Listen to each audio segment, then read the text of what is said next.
Welcome to class 6th। बच्चों, आज हम आपकी पाठ्य पुस्तक वाटिका से पाठ 1 कविता पढ़ाने जा रहे हैं, जिसका शीर्षक है एक किरण आई छाई। एक किरण आई छाई, दुनिया में ज्योति निराली, रंगी सुनहरे रंग में पत्ती पत्ती डाली डाली। एक किरण आई लाई, पूरब में सुखद सवेरा, हुई दिशाएं लाल लाल, हो गया धरा का घेरा। एक किरण आई हंस हंसकर, फूल लगे मुस्काने, वही सुगंधित पवन गा रहे भोरे मीठे गाने। एक किरण बन तुम भी, फैला दो दुनिया में जीवन, चमक उठे सुंदर प्रकाश से इस धरती का कण कण। सोहनलाल द्विवेदी। प्रस्तुत कविता में कवि के द्वारा ये बताने का प्रयास किया गया है कि जिस प्रकार सूर्य की एक किरण संसार को ज्योतिर्मय, प्रसन्न और सुखी कर देती है, ठीक उसी प्रकार हमें भी अपने जीवन में अच्छे कार्यों के द्वारा इस संसार को प्रकाशित करने का प्रयास करना चाहिए। बच्चों, प्रातःकाल में सूर्य के उदय होते ही चारों तरफ उसकी किरणों का प्रकाश फैल जाता है और उस प्रकाश में पेड़ पौधे और उसकी डाली डाली प्रकाशित हो जाती है। सूर्य पूर्व दिशा में उदित होता है और उसके उदित होते ही सुखद सवेरे की शुरुआत होती है। उसकी सुनहरी रोशनी से सारी दिशाएं और पृथ्वी प्रकाशित हो जाती है। फूल मुस्काने लगते हैं, सुगंधित हवा बहने लगती है और भंवरे मधुर स्वर में गाने लगते हैं। प्रकृति के इस सुखद वातावरण को देखकर कवि कह रहा है कि हे मानव, तुम भी अपने अच्छे कार्यों के द्वारा इस पृथ्वी को प्रकाशित करने का प्रयास करो। बच्चों, अब हमने इस कविता के भाव को समझ लिया है। अब हम इस कविता के पाठ का सारांश आप लोगों को बताएंगे। पाठ 1, एक किरण आई छाई कविता। पाठ का सारांश।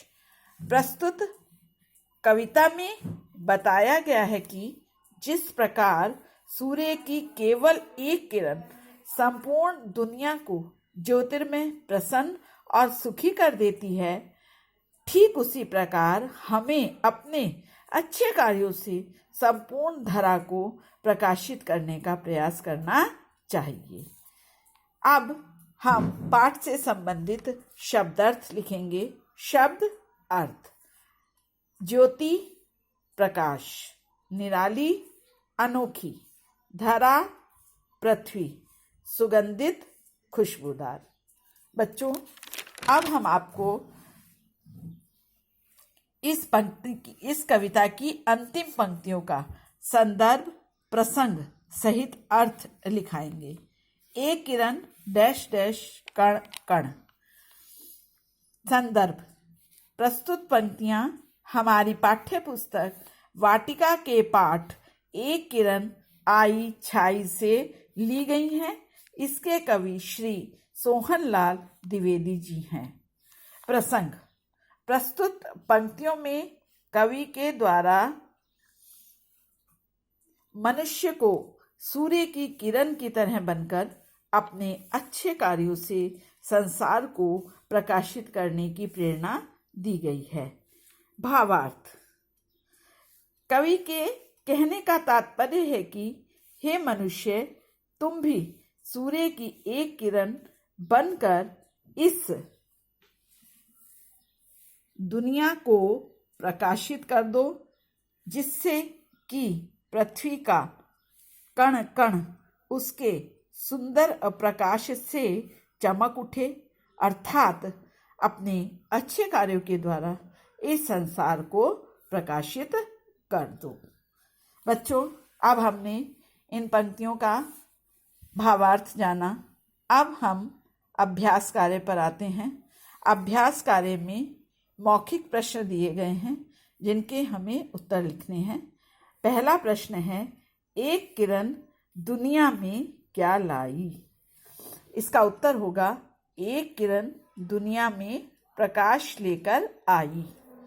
प्रश्न नंबर 2, सूर्य कहाँ से निकला?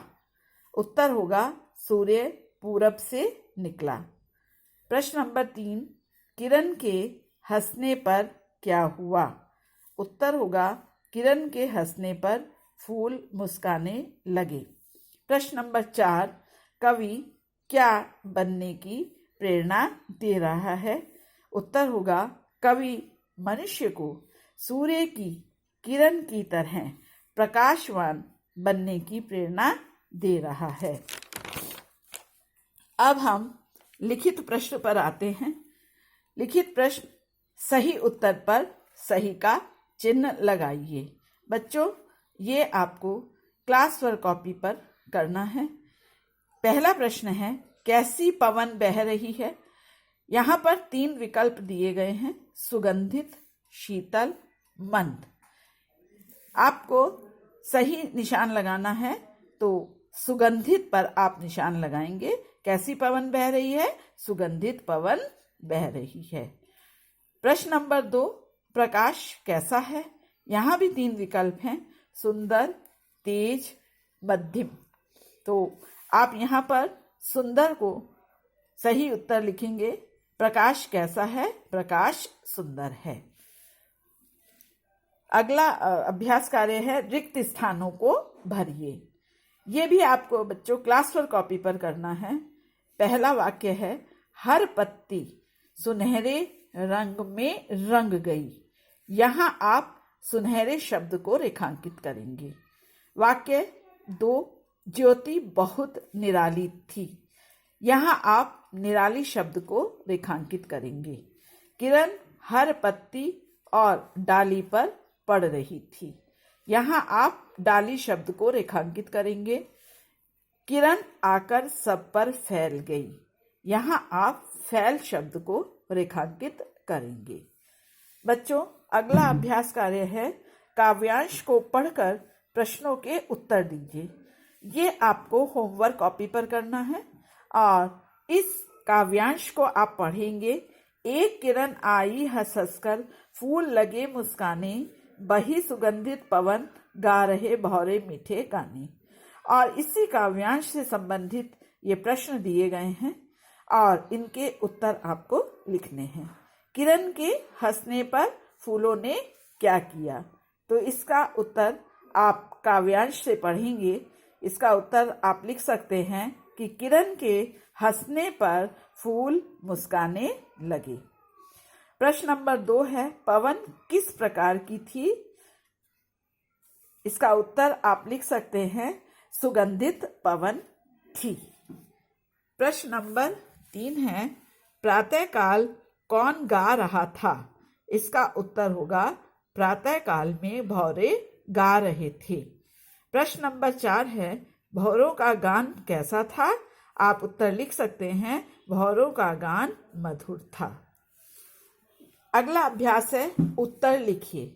ये बच्चों आपको क्लास वर्क कॉपी पर करना है। प्रश्न पहला है, एक किरण आई छाई किस कवि की रचना है?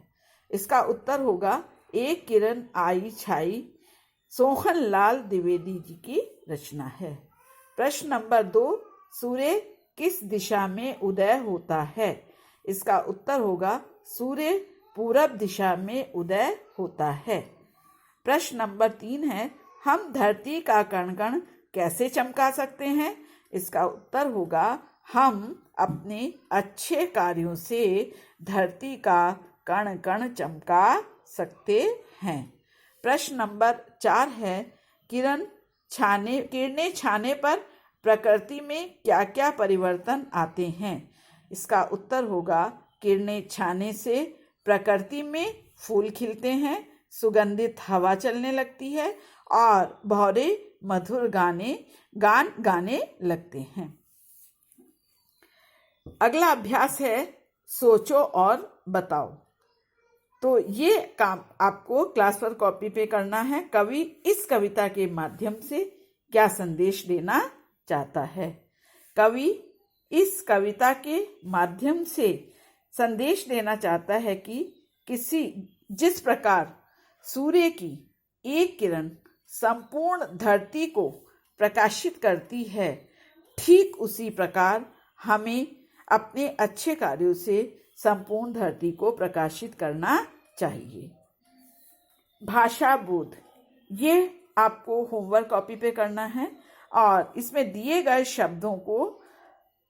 शब्दों के वर्णों को अलग अलग करके लिखना है। जैसे पहला मैंने इसमें एक शब्द दिया गया है ज्योति। ज्योति को उसके वर्ण अलग अलग कर दिए हैं। आगे का अभ्यास आप करेंगे। दिशाएं और सुगंधित, किसी शब्द के वर्णों को अलग अलग करके लिखना वर्ण विच्छेद कहलाता है। अगला अभ्यास कार्य है बच्चों, दिए गए वर्णों को मिलाकर लिखिए। तो ये आपका होमवर्क रहेगा। इसमें भी मैंने आपको बता दिया है, इन वर्णों को आपको मिलाकर लिखना है। प्रथम शब्द है आपका कृषक और दूसरा शब्द है आपका रक्षक, तीसरा शब्द है आपका राष्ट्र और चौथा शब्द है आपका ज्ञान। किसी शब्द के अलग अलग किए गए वर्णों को जब मिलाकर लिखा जाता है तो वर्ण संयोग कहलाता है। अगला अभ्यास कार्य आपका है, दिए गए शब्दों के शुद्ध रूप लिखिए। ये आपको क्लास वर्क कॉपी पे करना है। पहला शब्द दिया गया है दुनिया, यहाँ पर ये अशुद्ध रूप दिया गया है, आपको दुनिया शुद्ध रूप में लिखना है। कवयित्री अशुद्ध है, कवयित्री लिखा जाएगा। उच्चारण लिखा गया है, यहाँ उच्चारण होगा। निराली शब्द अशुद्ध लिखा गया है, आपको शुद्ध रूप में लिखना है। त्योहार अशुद्ध लिखा गया है, आपको शुद्ध रूप में लिखना है। मुस्कुराहट अशुद्ध लिखा गया है, आपको मुस्कुराहट शुद्ध रूप में लिखना है। आप अगला अभ्यास कार्य ये भी आपको क्लास वर्क कॉपी पे करना है। दिए गए शब्दों के विलोम शब्द लिखिए।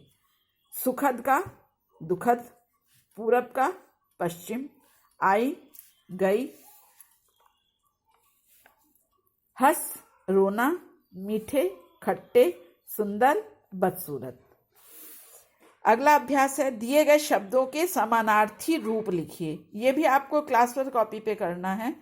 दुनिया शब्द दिया गया है और इसके समानार्थी दो शब्द आपको लिखने हैं। पहला जगत और दूसरा संसार। डाली शाखा, सवेरा प्रातः, धरा पृथ्वी, कण अणु, पवन हवा। अब ये अगला अभ्यास कार्य आपको होमवर्क कॉपी पे करना है। इसमें शब्दों को सही क्रम में लिखकर वाक्य बनाना है। यहाँ पर जो वाक्य दिए गए हैं वो अशुद्ध दिए गए हैं और आपको उस वाक्य को शुद्ध करके लिखना है। हर पत्ती रंग में ने रंग को सुनहरे किरणों दिया। अब इसको आपको शुद्ध रूप में लिखना है। हर पत्ती को किरणों ने सुनहरे रंग में रंग दिया। दूसरा है आपका वाक्य, आने होश से एक के दुनिया प्रकाशमान किरण गई। तो एक किरण के आने से दुनिया प्रकाशमान हो गई। गा भौरे थे गाने मीठे रहे। इसको शुद्ध वाक्य बनाना है। गा रहे बहरे मीठे गाने, या आप ऐसे भी बना सकते हैं कि बहरे मीठे गाने गा रहे। नेक्स्ट है आपका सुनना और बोलना। ये आपको क्लास वर्क कॉपी पे ही करना है। अगला है आपका कल्पना। यदि आप सूर्य की किरण बन जाएं तो आप अपने आसपास क्या सुखद परिवर्तन करना चाहेंगे। ये आपका होमवर्क कॉपी पे रहेगा और इसको आपको लिखना है कि जिस तरह कवि ने अपनी कविता के माध्यम से कवि को सूर्य की किरण बनने की प्रेरणा दी है, यदि आप सूर्य की किरण बन जाएं तो आप अपने आसपास क्या सुखद परिवर्तन करना चाहेंगे। इसको आपको 3-4 वाक्यों में लिखना है। धन्यवाद।